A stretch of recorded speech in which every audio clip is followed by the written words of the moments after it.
భారతదేశము ఎవరితో యుద్ధం చేయాలనుకుంటుంది అనబడేటువంటి విషయం పట్ల స్పష్టత అయితే లేదు. కానీ కౌన్సిల్ ఆఫ్ ఫారిన్ రిలేషన్స్ అనబడేటువంటి యునైటెడ్ స్టేట్స్కి చెందినటువంటి తమ యొక్క నివేదికలో, అనగా ఆ యొక్క నివేదిక కాన్ఫ్లిక్ట్స్ టు వాచ్ ఇన్ 2026 నివేదికలో భారత్ పాకిస్తాన్ మధ్య మళ్ళీ సాయుధ ఘర్షణలు జరిగే అవకాశం ఉందని అది హెచ్చరించింది.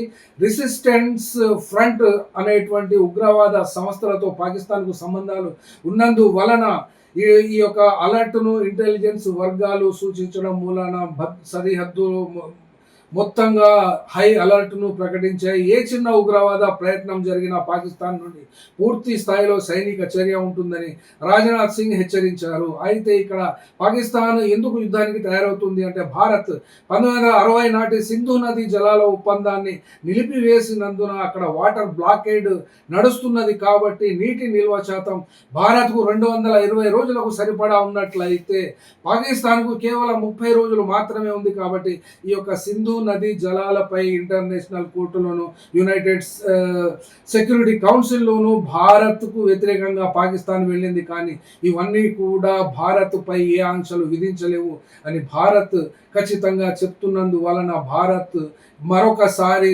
ఆపరేషన్ 2 పాకిస్తాన్పై చర్య తీసుకున్నదా అనబడేటువంటి అనుమానము ఈ యొక్క కౌన్సిల్ ఆఫ్ ఫారెన్ రిలేషన్స్ వ్యక్తపరుస్తున్నది.